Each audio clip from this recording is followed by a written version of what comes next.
여러분이 지금 타고 계신 그 볼보, 정말 스웨덴 차가 맞을까요? 엠블럼만 보고 수천만 원을 쓰셨다면 그 차가 어느 나라에서 어떻게 만들어졌는지 한 번도 의심 안 해보셨을 겁니다. 안전하면 떠오르는 그 이름, 볼보.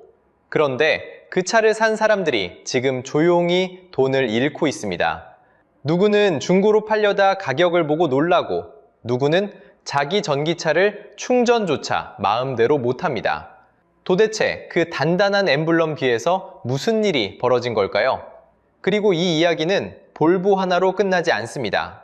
여러분의 지갑과 어쩌면 일자리까지 어떻게 연결되는지 지금부터 하나씩 같이 파헤쳐 보겠습니다. 여러분, 볼보 하면 가장 먼저 뭐가 떠오르시나요? 아마 안전일 겁니다.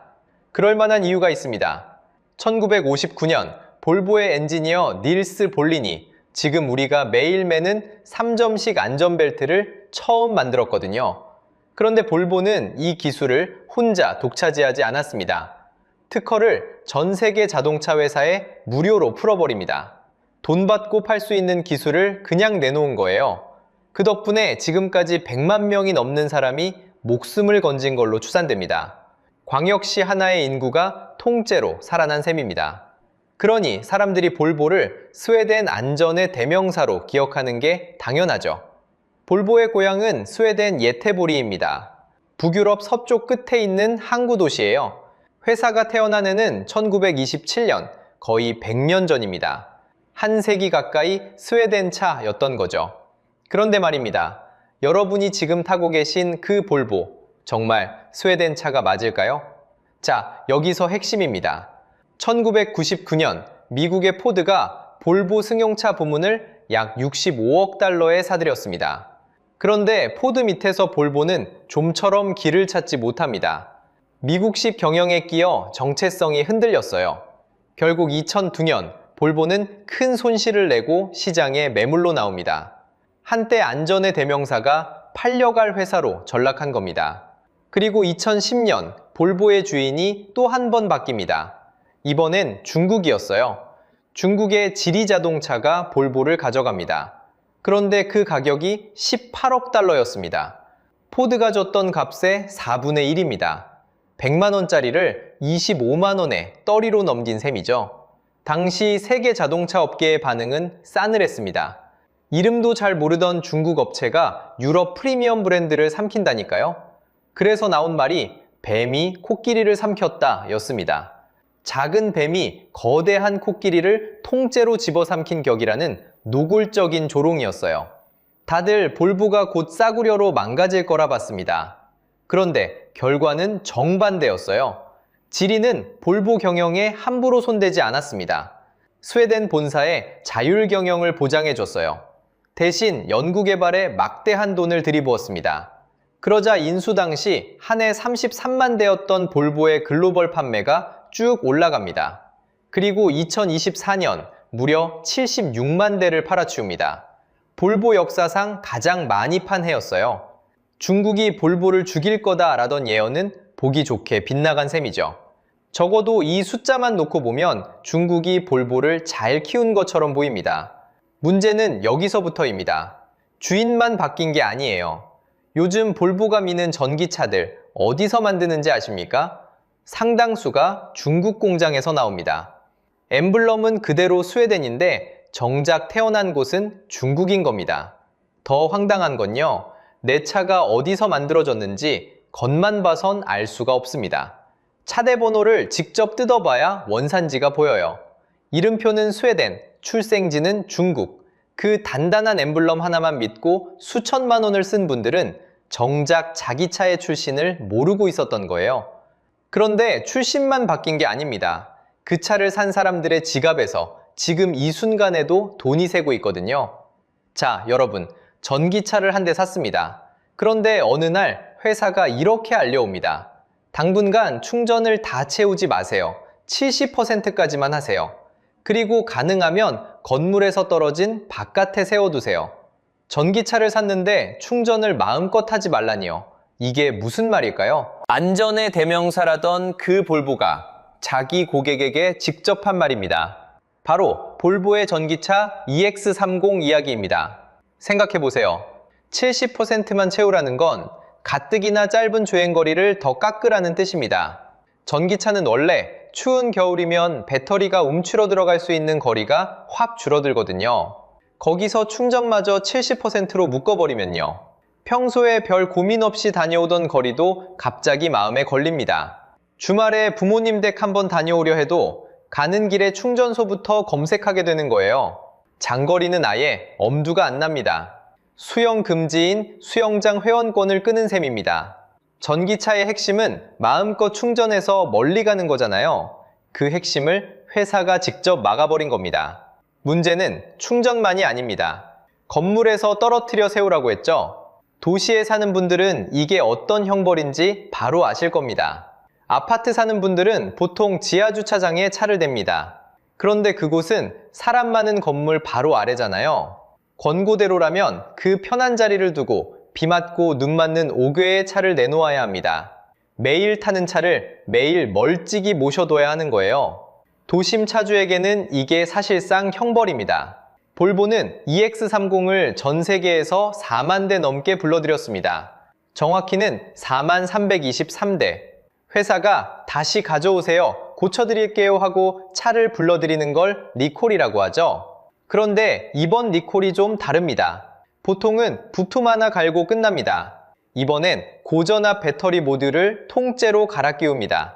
차의 심장을 드러내는 셈이에요. 이게 얼마나 이례적인지 업계에서도 드문 조치입니다. 왜 이렇게까지 했을까요? 충전을 가득 채우면 배터리 안에서 열이 폭주할 위험이 있었거든요. 쉽게 말하면 불이 날 수 있다는 뜻입니다. 그래서 다 굳히기 전까지 70%만 채우고 사람 많은 건물에서 떨어뜨려 세우라고 한 거죠. 다행히 아직까지 이 결함으로 실제 불이 났다는 보고는 없습니다. 그래도 회사가 떠안을 배터리 교체 비용만 우리 돈으로 약 2,700억 원으로 추산되죠. 그런데 배터리 심장을 통째로 드러내는 작업이 어디 잠깐만에 끝나겠습니까? 정비소에 차를 맡기면 며칠씩 걸리는 큰 수술입니다. 그 며칠 동안 차주는 차 없이 발이 묶입니다. 게다가 교체 순서가 돌아올 때까지는 그 불편한 70% 살림을 고스란히 차주가 견뎌야 합니다. 잘못은 회사가 했는데 불편은 손님이 떠안는 구조예요. 여기서 끝이 아닙니다. 볼보의 대형 전기차 EX90은 더합니다. 이 차는 원래 출시부터가 순탄치 않았어요. 차를 스스로 보게 하는 나이다 센서와 소프트웨어를 하나로 묶는데 자꾸 발목이 잡혔거든요. 그 통합 문제로 출시가 1년 넘게 미뤄졌습니다. 그렇게 늦었으면 완벽하게 나왔어야죠. 그런데 결국 미완성으로 세상에 나왔습니다. 차를 움직이는 중앙 컴퓨터를 통째로 무상 교체받았고요. 폰으로 문 여는 기능, 화면, 연결 기능까지 결함이 1년 넘게 안 잡혔어요. 새 차를 받아 1600km쯤 달리는 사이에 벌써 결함이 보고됐을 정도입니다. 서울에서 부산을 2번 왕복하기도 전이에요. 미국의 권위 있는 소비자 매체 컨슈머 리포트는 이 차를 미완성 출시 차량이라고 못 박았습니다. 다 만들지도 않고 팔았다는 뜻입니다. 자, 여기서 핵심입니다. 가장 안전하다던 회사가 자기가 만든 전기차를 자기도 못 믿겠다고 고백한 겁니다. 충전을 막은 것도, 심장을 드러낸 것도, 컴퓨터를 통째로 갈아 끼운 것도 결국 같은 말이에요. 우리도 우리 차가 못 믿었습니다. 안전을 팔아 100만 명의 생명을 구했다던 그 이름이 이제는 자기 손으로 만든 차 앞에서 손을 든 셈입니다. 그토록 믿었던 엠블럼이 정작 자기 자신을 못 믿는 거예요. 그런데 차가 멀쩡히 굴러가도 손해는 피할 수 없습니다. 이 차를 중고로 팔려고 내놓는 순간 진짜 충격이 시작되거든요. 자, 여기서 핵심입니다. 여러분이 낸 수천만 원, 지금 얼마나 남아있을까요? 그걸 보려면 볼보의 형제 브랜드 폴스타를 거울처럼 들여다봐야 합니다. 폴스타는 볼보와 같은 지리그룹에서 나온 전기차 브랜드예요. 몇 년 전 미국 나스닥에 데뷔할 때 주가가 13달러였습니다. 기대가 꽤 컸죠. 그런데 지금은 1달러도 안 됩니다. 고점에서 약 96%가 사라진 겁니다. 쉽게 말하면요, 그때 폴스타에 100만 원을 넣은 분이 있다면 지금 손에 쥔 건 고작 4만 원입니다. 100만 원짜리를 사서 남는 게 4만 원, 커피 몇 잔 값으로 녹아내린 거예요. 회사도 이걸 압니다. 그래서 작년 11월 주식 30주를 1주로 합치는 역분할을 단행했습니다. 30주를 1주로 묶어서 1달러도 안 되던 주가를 비싸 보이게 포장한 거죠. 그런데도 나스닥은 상장 폐지 경고를 보냈습니다. 누적 손실은 50억 달러가 넘습니다. 2024년 한 해에만 20억 달러를 까먹었어요.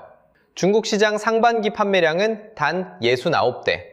큰 나라에서 반년 동안 동네 작은 대리점 하나도 못 채운 숫자입니다. 여기서 멈추면 그냥 남의 주식 얘기로 끝나겠죠? 그런데 똑같은 논리가 지금 여러분 차고에서도 똑같이 작동하고 있습니다. 차는 사는 순간부터 값이 깎입니다. 이걸 감가상각이라고 하죠. 새 차값이 매달 월급에서 빠져나가듯 시간이 갈수록 줄어드는 겁니다. 새 차라면 누구나 겪는 일이에요. 문제는 그 깎이는 속도입니다. 브랜드 미래가 불안하고 형제 회사는 상패 경고를 받았고 일레스까지 못 믿었다면 중고로 되팔 때 받는 값이 평소보다 훨씬 빨리 무너집니다. 이 되팔 때 받는 값을 잔존가치, 어려운 말로 리세일 밸류라고 부릅니다. 여러분이 3천만 원에 산 차를 몇 년 뒤 중고로 내놨을 때 시장이 매기는 가격이죠. 출신이 흔들리고 미래가 불안한 차일수록 그 숫자는 더 빨리 쪼그라듭니다. 생각해보세요. 3천만 원을 주고 산 차인데 막상 팔려고 내놓으니 사겠다는 사람이 가격부터 깎습니다. 회사 미래가 불안한데 누가 제 값을 쳐주겠어요? 앞에서 본 충전 제한이나 AS 걱정까지 더해지면 중고 시장에서 그 차의 매력은 더 떨어집니다. 그렇게 또 한 번 깎이고 결국 3천만 원짜리를 사서 손에 남는 건 그보다 한참 적은 중고가 뿐입니다. 볼보 본체도 이 흐름에서 자유롭지 않습니다. 지리가 18억 달러에 사들인 뒤 2024년 판매를 76만 대까지 끌어올리며 한때 화려하게 부활시켰던 그 볼보였습니다. 그런데 바로 그 볼보가 2025년엔 영업이익이 사실상 사라졌습니다. 1년 만에 98%가 증발했어요. 같은 해 판매도 71만 대로 뒷걸음쳤고 순손실은 약 30억 크로나, 우리 돈으로 수천억입니다. 직전 해엔 큰 흑자를 내던 회사가 1년 만에 적자로 돌아선 거예요. 물론 볼보가 두 손 놓고 있는 건 아닙니다. 2026년 들어 1분기엔 다시 흑자로 돌아서며 반등을 노리고 있어요. 하지만 획자로 돌아서며 반등을 노리고 있어요. 하지만 회사가 이렇게 한번 크게 휘청이고 나면 그 부담은 결국 신차 가격과 중고차 시세로, 그러니까 여러분 지갑으로 고스란히 흘러옵니다. 정리하면 이렇습니다. 살 땐 스웨덴 프리미엄 값을 그대로 다 치르고 되팔 땐 중국 디스카운트를 떠안는 구조예요. 신차 값은 스웨덴, 되팔 땐 중국. 게다가 한번 이 차에 들어가면 다른 브랜드로 갈아타는 데 드는 손해와 번거로움, 이른바 전환 비용도 만만치 않아서 쉽게 빠져나오지도 못합니다. 한번 발을 들이면 못 빠져나오는 시장, 경제학에선 이런 걸 포로 시장이라고 부르죠. 결국 수천만 원을 주고 엠블럼을 사서 손에 남는 건 고작 깎이고 또 깎인 중고값 한 줄뿐입니다. 폴스타 100만 원어치가 4만 원이 되듯 여러분의 수천만 원도 지금 이 순간 그렇게 줄어들고 있는 거예요. 자, 그럼 도대체 왜 이런 일이 벌어진 걸까요? 표면적인 이유 뒤에 훨씬 더 큰 구조가 숨어 있습니다. 그 표면적인 이유부터 하나씩 보겠습니다. 첫째, 볼보는 전기차에 너무 빨리, 너무 깊게 베팅했습니다. 2030년까지 파는 차를 100% 전기차로 바꾸겠다고 선언했거든요. 그런데 시장이 따라오지 않았습니다. 결국 그 목표를 스스로 철회했습니다. 화이트 칼라 직원 3,000명을 내보내는 구조조정까지 단행했고요. 둘째, 주력 전기차를 중국에서 만들었습니다. 여기서 부메랑이 날아옵니다. 미국이 중국산 차에 매기는 관세가 기존 2.5%에서 15%로 뛰었거든요.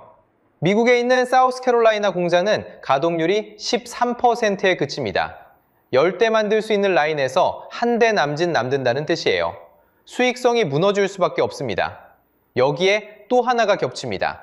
중국에서 만든 대형 전기차 EX90과 ES90, 이 차들이 그 관세벽에 막혔습니다. 미국에서는 도저히 수익이 안 난다고 회사가 직접 인정했어요. 그냥 인정으로 끝난 게 아닙니다.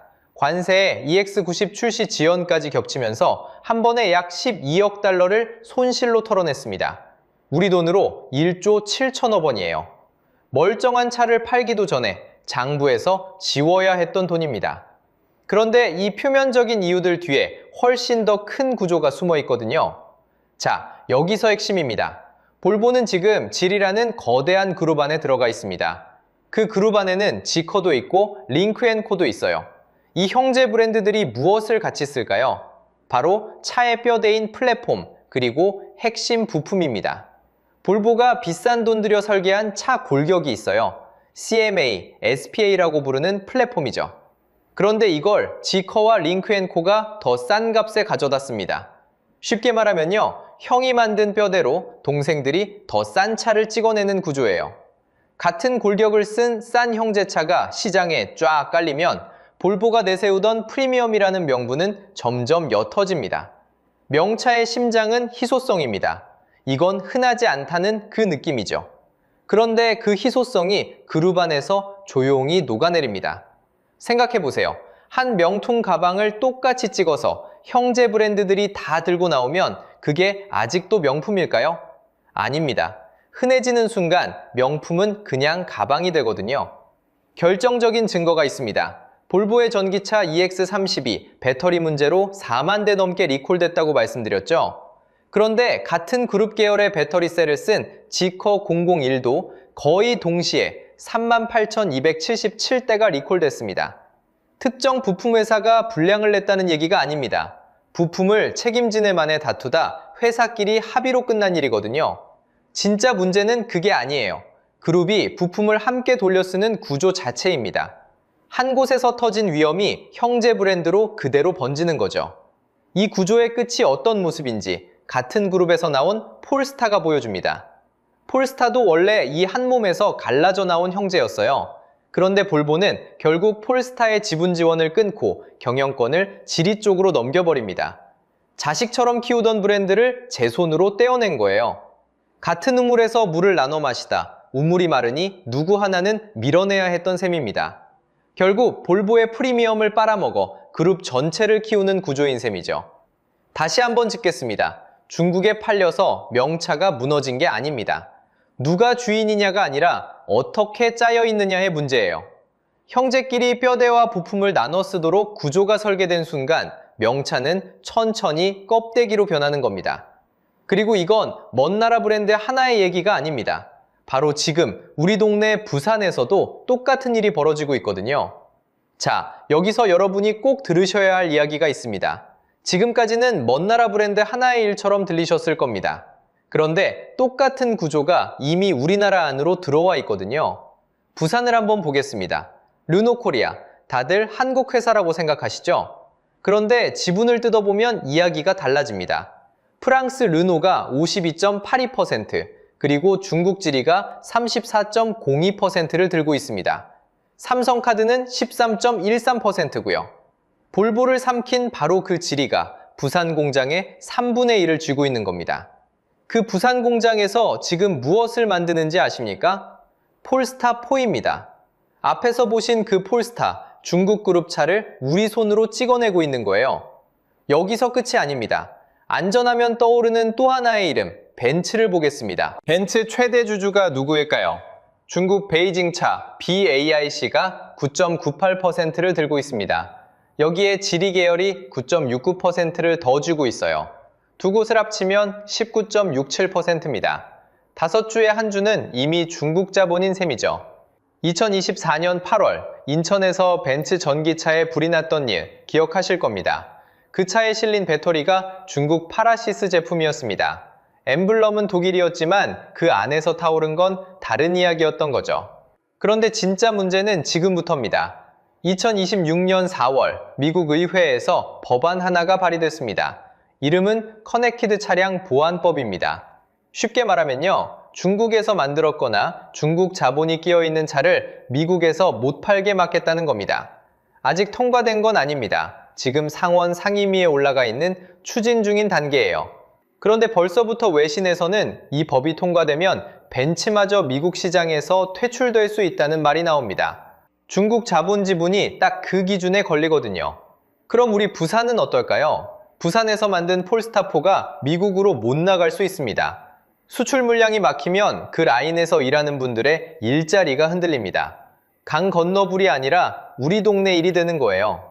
자, 그럼 여러분은 무엇을 하셔야 할까요?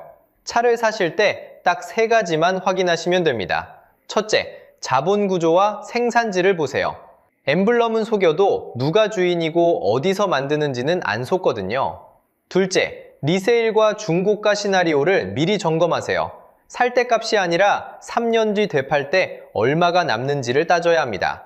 셋째, 배터리 출처와 정비망을 확인하세요. 불이 나는 것도 고치는 것도 결국 그 2가지에 달려 있으니까요. 결국 우리가 지켜야 할 건 엠블럼이 아니었습니다. 바로 내 지갑이었던 거예요. 앞으로 미국의 규제와 관세가 강해질수록 중국에서 만드는 프리미엄 브랜드의 설 자리는 한국에서도 미국에서도 점점 좁아질 겁니다. 그 부담은 회사가 아니라 결국 그 차를 산 소비자가 떠안게 되고요.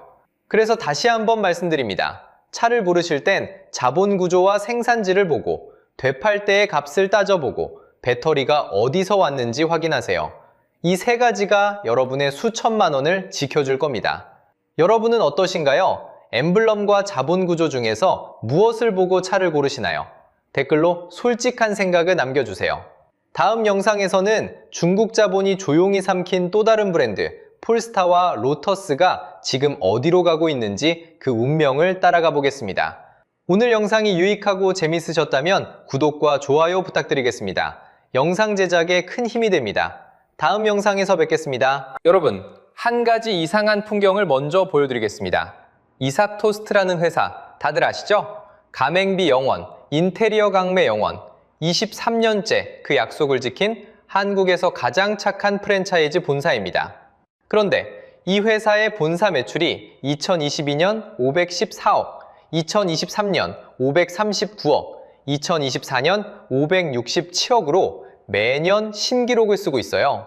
자영업자 100만 명이 무너지고 있는 한국에서 한 해도 빠짐없이 우상향입니다. 숫자만 놓고 보면 위기는커녕 역대 최고 흐름이에요. 그런데 도대체 왜 인터넷 자영업 카페에는 이삭토스트 매물이 쏟아진다는 글이 끊이지 않고 동네에 있던 이삭 매장이 하나둘 셔터를 내리고 있을까요? 본사는 매년 신기록을 쓰는데 점주들은 사라지고 있습니다. 상식적으로 생각하면 착한 본사 밑에서는 점주도 함께 잘 살아야 정상이잖아요. 이게 말이 됩니까? 자, 여기서 핵심입니다. 우리가 그동안 착한 본사니까 점주도 좋을 거라고 너무 쉽게 믿어왔다는 겁니다. 그런데 이삭토스트의 2024년 결산 숫자는 그 믿음에 정확히 균열을 내고 있어요. 오늘 영상에서는 한 가지 약속을 드리겠습니다. 본사 매출 567억과 점주의 줄 폐업이 동시에 벌어지는 이 기괴한 풍경의 정체를 한국 자영업 구조와 점주 고령화 그리고 객단가의 천장이라는 3가지 단서를 따라 끝까지 파헤쳐 보겠습니다. 결론부터 슬쩍 꺼내자면 이삭토스트의 진짜 위기는 본사의 나쁜 마음이 아니라 착한 본사 한 곳의 힘으로는 막을 수 없는 거대한 구조에 있습니다. 여러분이 자주 가던 동네 작은 가게가 왜 자꾸 사라지는지 그 답까지 같이 보이실 겁니다. 자, 먼저 여러분께 질문 하나 드리겠습니다. 한국에서 프랜차이즈 가게 하나를 차린다는 게 도대체 얼마짜리 일일까요? 숫자로 보면요, 생각보다 훨씬 잔인합니다. 파리바게뜨를 예로 들어보겠습니다. 2024년 정부 공개서 기준으로 점주가 매장을 하나 열려면 본사의 가맹비로 1,430만 원을 냅니다. 교육비 275만 원, 보증금 2천만 원이 또 들어가고요. 결정적으로 인테리어 30평짜리 매장 하나 꾸미는 데만 8,940만 원입니다. 가게 문을 열기도 전에 본사 쪽으로만 1억 2,600만 원이 빨려 들어가는 거죠. 상식적으로 생각하면 이 돈을 다 회수하려면 토스트를, 빵을 도대체 몇 개를 팔아야 됩니까? 이건 그나마 양반입니다. 에그드랍은 가맹비만 3천만 원, 거기에 교육비 500만 원, 보증금 1,000만 원이 또 붙어요. 그런데 2023년 12월 공정거래위원회는 이 에그드랍 본사에 과징금 4억 200만 원을 물리고 법인까지 고발해버립니다. 사유가 뭐였냐? 광고비와 판촉비를 점주들에게 떠넘기고 인테리어를 강요했다는 거였어요. 자, 여기서 핵심입니다. 한국 프랜차이즈 본사가 점주 통장에서 돈을 가져가는 방법은 크게 5가지입니다. 가맹비, 인테리어 강매와 그 뒤에 숨은 리베이트, 본사가 독점한 물류에 붙는 마진, 매출에 연동되는 로열티, 그리고 년년에 한 번씩 강제로 돌아오는 리뉴얼 비용. 쉽게 말하면요, 점주가 손님한테 받는 돈은 매장에 잠깐 머물 뿐, 그중 상당 부분은 처음부터 본사 쪽으로 흐르도록 설계되어 있다는 겁니다. 한 점이 망해서 나가도 본사는 다음 점주한테 또 가맹비를 받으면 그만이거든요. 그래서 결과가 어떻게 됐을까요? 2024년 한 해 동안 우리나라에서 폐업 신고를 한 자영업자가 108,282명입니다. 1995년 통계 집계 이래 처음으로 100만 명을 넘은 해예요. 음식점업 폐업률은 15.82%, 외식업에서 5년 뒤까지 살아남는 가게는 39.2%에 불과합니다. 10집 중 6집은 5년을 못 버티고 사라지는 셈입니다. 여러분이 가끔 동네를 걷다가 여기 가게 또 바뀌었네 하시잖아요. 그게 그냥 느낌이 아니라 숫자로 증명되는 풍경인 거예요. 자, 그런데 이 약탈구조 한가운데서 23년째 가맹비 영원을 지킨 단 한 회사가 있습니다. 도대체 이 회사는 누가 어떻게 시작한 걸까요? 시계를 1995년 12월로 돌려보겠습니다. 충청북도 청주, 그것도 충국대학교 중문 앞 골목입니다. 한 평도 안 되는 노점에서 한 아주머니가 토스트를 굽기 시작합니다. 이 아주머니가 바로 지금 이사토스트의 김하경 대표입니다. 그런데 시작이 좀 짠합니다. 원래는 전업주부였어요. 남편 사업이 어려워지면서 학원 강사로 뛰다가 그것도 어려워지자 결국 길거리에서 식빵 2장 사이에 햄을 끼우게 된 겁니다. 생계를 위한 마지막 카드였던 셈입니다. 그런데 이 토스트가 여러분 1분에 1개씩 팔렸습니다. 충북대 학생들이 줄을 섰고 일매출이 200만 원까지 찍었습니다. 3평짜리 가게에서요. 1995년 청주 3평 일매출 200만 원. 쉽게 말하면요, 이건 그냥 잘된 노점이 아니라 그 동네의 사건이었던 겁니다. 자, 여기서 보통의 한국 자영업 성공기라면 어떻게 흘러갔어야 할까요? 상식적으로 생각하면 이 정도면 프랜차이즈 한번 가자 하고 바로 가맹점 모집에 들어갔어야 정상이잖아요. 그런데 김하경 대표는 정반대로 갑니다. 2000년 남편 건강이 회복되자 그 잘되던 토스트 장사를 깨끗이 접고 대전으로 이주해버립니다. 5년간 1분에 하나씩 팔리던 그 가게를 미련 없이 닫은 겁니다. 돈을 더 벌려는 사람이 아니었던 거예요. 자, 여기서 핵심입니다. 이삭토스트의 시작은 사업이 아니었습니다. 한 가족의 위기였고 그 위기가 끝나자 본인은 조용히 사라지려 했던 사람의 이야기입니다. 그런데 사람들이 가만두지 않았어요. 청주 그 골목의 토스트가 잊히지 않았던 겁니다. 2003년 6월, 김 대표는 대전에서 한 가지 결심을 합니다. 동네에서 알고 지내던 40대 부부가 너무 어렵게 산다는 얘기를 듣고 그 부부에게 가게 하나를 차려줍니다. 보증금만 8천만 원짜리 가게였습니다. 그 돈을 김 대표가 무상으로 마련해줍니다. 무상이요. 받을 생각이 없었던 겁니다. 1995년 청주에서 자기를 살린 그 토스트 레시피를 이번에는 남을 살리는 데 쓴 거예요. 여기까지가 이삭토스트라는 브랜드의 진짜 출발점입니다. 그런데 이게 끝이 아닙니다. 그 부부 가게가 잘 되자 입소문이 퍼지면서 단 2개월 만에 전국의 토스트 매장이 약 50개가 생겨납니다. 김 대표가 가맹점 모집을 한 게 아니에요. 사람들이 알아서 찾아와서 저도 이렇게 토스트 굽고 싶다고 매달린 겁니다. 그래서 어쩔 수 없이 만들어진 게 가맹사업이었습니다. 2003년 8월 2일, 이날이 이삭토스트가 프랜차이즈로 정식 출발한 날입니다. 그리고 김 대표는 이날 하나의 약속을 정합니다. 가맹비 받지 않겠다. 인테리어 강제 하지 않겠다.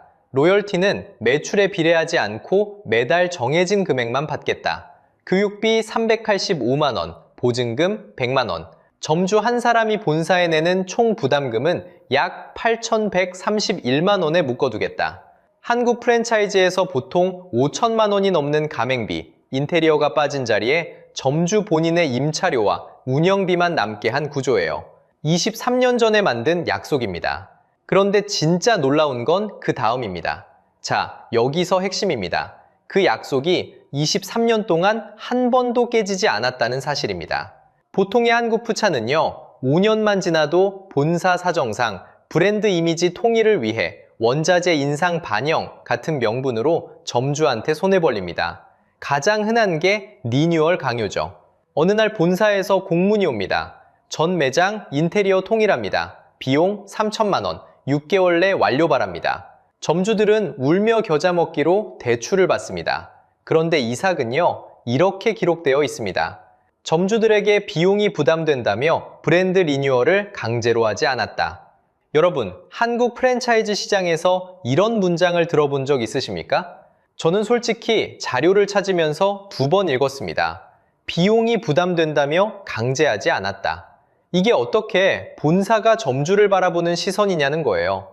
본사 입장에서 리뉴얼은 손쉬운 돈인데 그걸 안 했다는 겁니다. 그러면 도대체 이 회사 대표는 어떤 사람일까?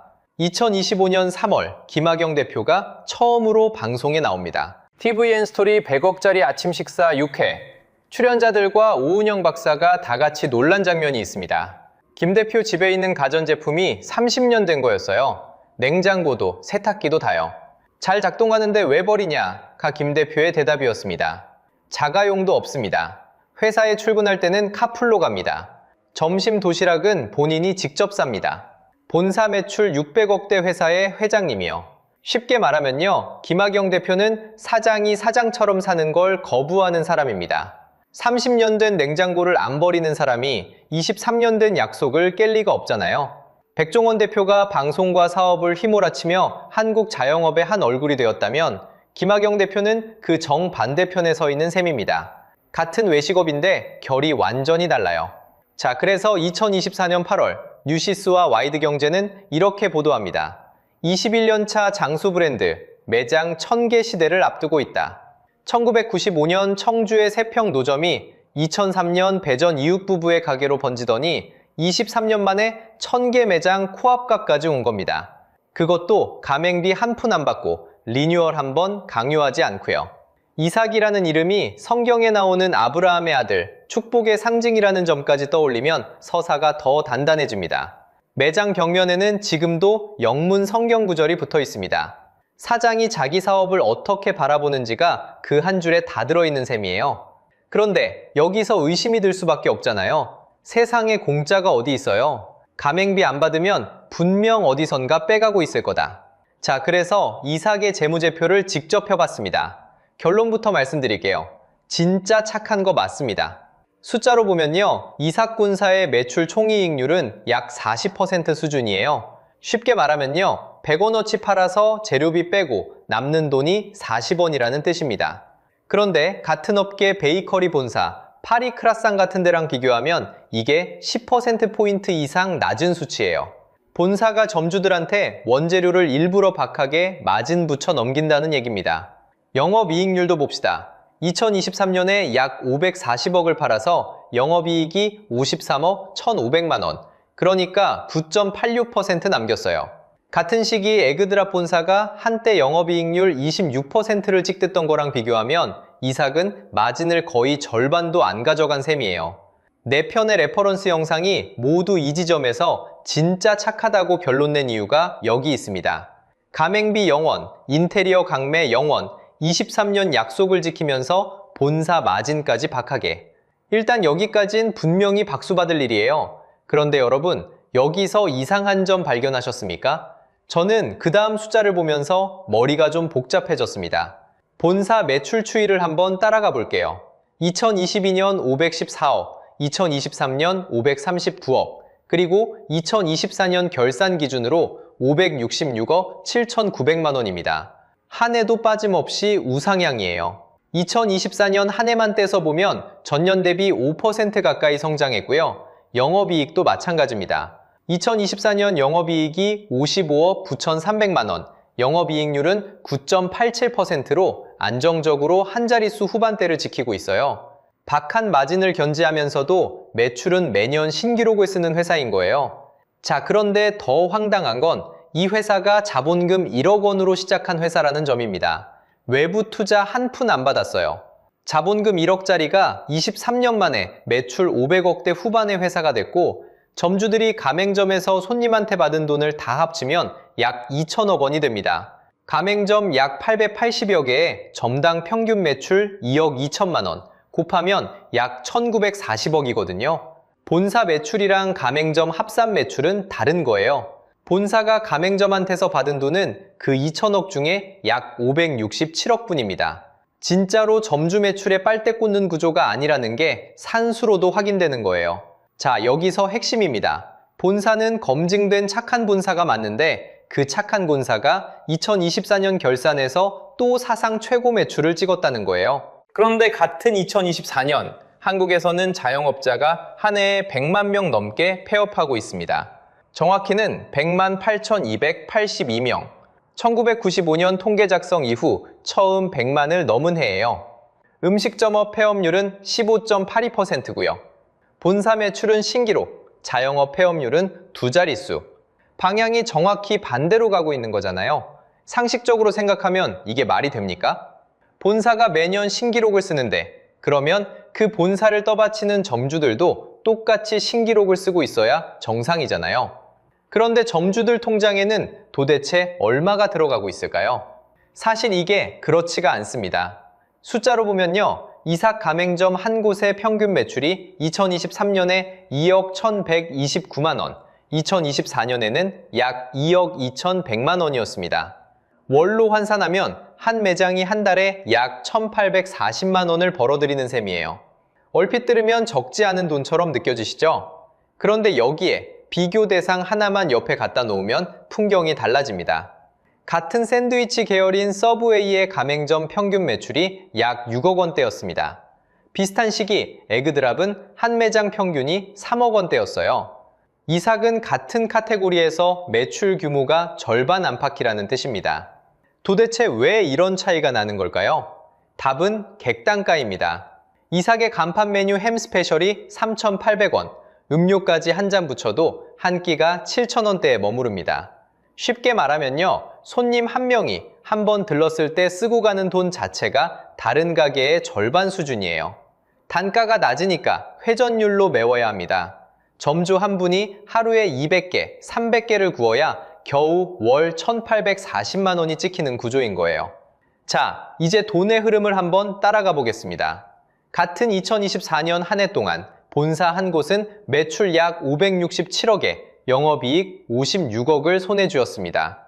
전국 가맹점 약 880여 개의 매출을 다 합치면 약 1,940억 원이 됩니다. 본사 매출의 거의 3배 반이에요.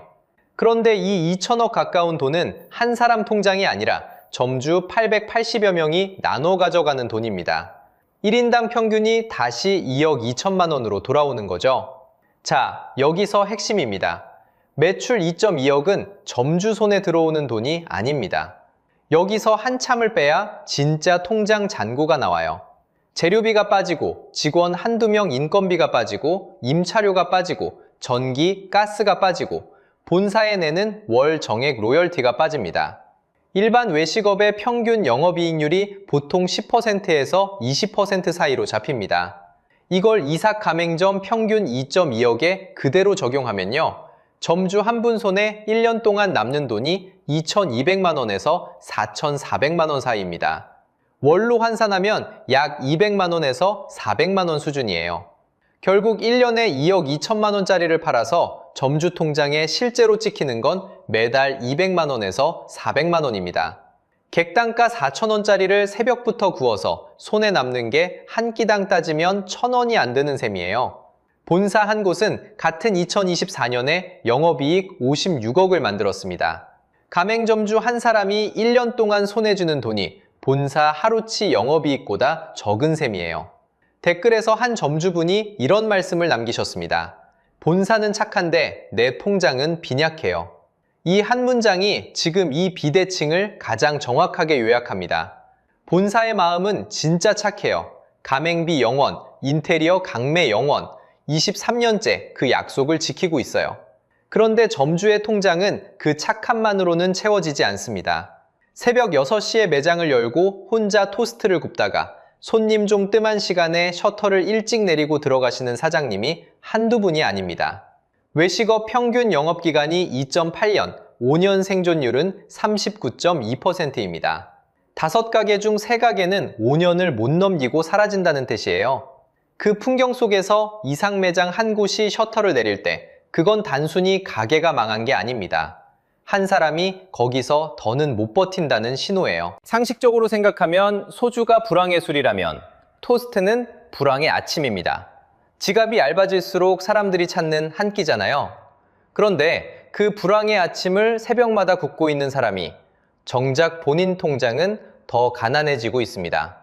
이게 지금 이삭 매장 안에서 벌어지고 있는 일이에요. 그럼 도대체 왜 이런 비대칭이 벌어지고 있는 걸까요? 본사가 점주한테서 빼가는 건 분명히 아닌데 그렇다면 진짜 범인은 누구일까요? 단서 3가지를 따라가 보겠습니다. 자, 그럼 진짜 범인을 찾아 나서 보겠습니다. 본사가 점주 돈을 빼간 게 아니라면 도대체 누가 이 점주들을 매장 밖으로 밀어내고 있는 걸까요? 첫 번째 단서는 시간입니다. 정확히 말하면 점주들의 나이예요. 2003년 8월 이삭토스트가 가맹사업을 정식으로 시작했을 때 1호점과 2호점을 연 점주들의 평균 나이가 약 45살 정도로 추정됩니다. 이제 22년이 지났어요. 그분들이 지금 몇 살이실까요? 67살입니다. 자, 여기서 핵심입니다. 이삭 매장이 사라지는 게 아니에요. 23년 동안 새벽부터 토스트를 굽던 그 사람이 사라지고 있는 겁니다. 망해서 폐업하는 게 아닙니다. 일하기가 힘들어서 폐업하시는 거예요. 객단가가 낮으니까 직원을 따로 두기가 어렵잖아요. 그러니까 점주가 직접 새벽에 나와서 양배추 썰고 빵 굽고 햄 굽고 계산까지 합니다. 45에는 가능했어요. 67에는 안 됩니다. 무릎이 먼저 알고 허리가 먼저 압니다. 더 슬픈 건요, 그 가게를 자녀에게 못 넘기셨다는 점이에요.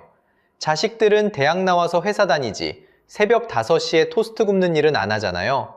자영업 1세대의 가게가 그분들의 노하우와 함께 한 곳씩 셔터를 내리고 있는 겁니다. 두 번째 단서는 가격입니다. 정확히 말하면 4,000원이라는 천장이에요. 이삭 토스트 햄 스페셜이 3,800원입니다. 음료까지 같이 드시면 7,000원 정도 나와요. 그런데 시장을 한번 둘러보세요. 에그드랍 샌드위치가 6,000원에서 7,000원, 서브웨이 BMT가 7,000원대, 노브랜드 버거, 파이브가이즈까지 외식 한 끼는 이미 7,000원에서 만원이 기본입니다. 이삭만 4,000원에 묶여 있어요. 왜 그럴까요? 김학영 대표님의 검소함 정신, 그게 본사 안에서 그대로 작동하기 때문입니다. 30년 된 가전을 안 버리시는 분이 어떻게 점주들한테 가격 올리라고 강요를 하시겠어요? 착함이 만든 천장이에요.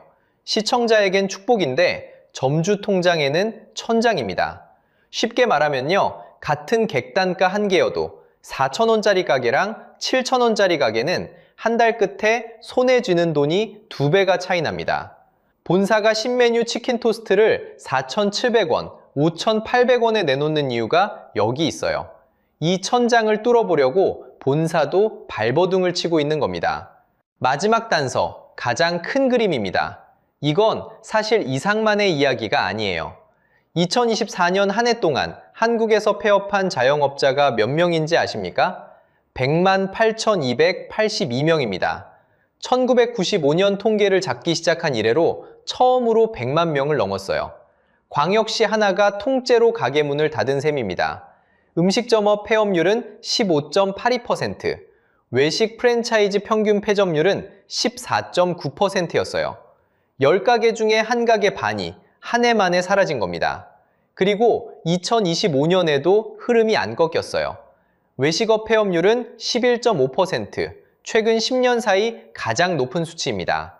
신규 점포가 9만 7천여 개 열리는 동안 폐업 점포는 11만 4천여 곳, 2년 연속 폐업이 창업을 추월하고 있어요. 2026년 1월 음식업 사업자는 80만 1,887명으로 떨어졌습니다. 2024년 5월 82만 명에서 정점을 찍은 뒤 21개월 연속 매달 창업보다 폐업이 더 많았던 결과예요. 한국 음식업 자체가 사람이 빠져나가는 산업이 된 겁니다. 이건 이상만의 이야기가 아니에요. 한때 234개까지 갔던 에그드랍은 2023년 매장이 160개로 쪼그라들었습니다. 30%가 날아간 거예요. 미국에서 시작한 서브웨이도 2024년 한 해에만 전 세계 600개 매장을 닫았습니다. 자, 그런데 여기서 결정적인 차이가 하나 있어요. 에그드랍은 점주한테 광고비 떠넘기고 인테리어 강요하다가 2023년 12월 공정위에서 과징금 4억 원 맞고 법인이 고발됐습니다. 갑질로 본사가 무너진 거예요. 이삭은요, 점주들과 함께 그냥 같이 늙어갔습니다. 본사가 점주를 등쳐서 매장에 닫히는 게 아니라 23년 동안 함께 일한 점주가 67살이 돼서 닫히고 있어요. 결국 진짜 범인은 본사가 아닙니다. 한국 자영업 구조 전체의 침몰이에요. 착한 본사 한 곳이 막아낼 수 있는 크기의 파도가 아닙니다. 그렇다면 본사는 손 놓고 가만히 있을까요? 아닙니다. 23년 약속을 지킨 이 회장님은 지금 마지막 승부수를 던지고 있어요. 그게 뭔지 보면 우리가 무엇을 해야 하는지도 보입니다. 첫 번째 승부수는 사실 실패한 카드입니다. 2021년 7월 이삭은 신사역의 키친 한 곳, 그리고 용인 동백의 또 한 곳, 이삭버거라는 새 브랜드를 직영으로 열었습니다. 토스트 한 줄의 객단가를 햄버거로 끌어올려 보겠다는 시도였어요. 100% 시그니처 패티를 내세운 파인 캐주얼 콘셉트였습니다. 그런데 2022년 12월 9일, 약 17개월 만에 사업을 접습니다. 원재료비가 계속 오르는데 단가를 못 따라간 거예요. 손실은 수억 원 규모로 알려졌습니다. 23년간 가맹비 한 푼 안 받고 모은 돈을 본사 스스로 신사업에 던졌다가 잃은 겁니다. 점주한테 떠넘기지 않고요. 자, 그래서 본사는 두 번째 승부수로 매장 자체를 진화시킵니다. 이름 그대로 이삭 토스트 뉴 매장이에요. 기존 토스트 옆에 치킨 사이드를 붙였습니다. 소이 크런치 치킨이 4,900원, 리얼 양념치킨 토스트가 4,800원, 핫 베이컨 치킨이 5,800원입니다. 햄 스페셜 3,800원에 묶여있던 객단가를 5,000원대로 끌어올려 보겠다는 거예요. 점주 손에 들어오는 매출의 천장을 본사가 직접 뚫어주려는 시도입니다. 세 번째 승부수가 2025년 6월에 나왔습니다. CU 편의점, 그러니까 BGF 리테일과 손잡고 이삭 토스트 간편식 7종을 풀었어요. 햄치즈 치아바타 3,900원, 햄치즈 베이크 3,200원으로 시작해서 떠먹는 이삭 토스트, 피자 브리또, 불고기 고로케까지 차례로 나옵니다. 쉽게 말하면요, 매장 영업시간이 오전 7시부터 저녁 9시까지였다면 이제 전국 CU 어디서나 24시간 이삭을 만나게 된 겁니다. 이삭버거에서 잃은 돈을 본사가 직접 매장을 더 내지 않고 편의점 매대로 우회해서 회수하려는 그림이에요. 그리고 진짜 핵심, 네 번째 승부수가 2026년 들어서 터졌습니다. 2026년 1월 이삭 토스트는 K-팝 그룹 세븐틴의 멤버 민규를 첫 전속 모델로 발탁합니다. 23년간 광고 모델 한 명 안 쓰고 입소문으로 큰 회사가 처음으로 스타 마케팅을 시작한 거예요. 1월 12일에는 세븐틴 멤버들을 글로벌 캐릭터 스머프로 재해석한 메탈 키링까지 풀었습니다. 그리고 2026년 4월에는 민규와 함께한 첫 TV 광고를 공개했는데 그 광고의 주인공이 새 메뉴 프렌치 브리오슈 스크램블이었어요.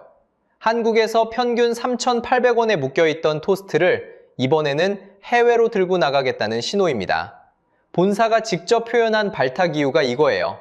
민규의 밝은 에너지와 글로벌 영향력이 K-토스트의 저변을 넓힐 수 있다고요. 그리고 그 모든 시도의 한가운데에 30년 된 가전을 쓰고 자가용 없이 카풀로 출근하고 직접 도시락을 싸는 이 회장님의 검소함이 있습니다. 본사가 마진을 박하게 가져가면서도 점주에게 새 메뉴를 남기고 편의점 매대를 뚫고 이제는 K-팝까지 끌어들이는 거예요. 그게 23년 약속의 마지막 형태입니다. 자, 여기서 핵심입니다. 이삭의 진짜 위기는 본사의 나쁜 마음이 아니었습니다.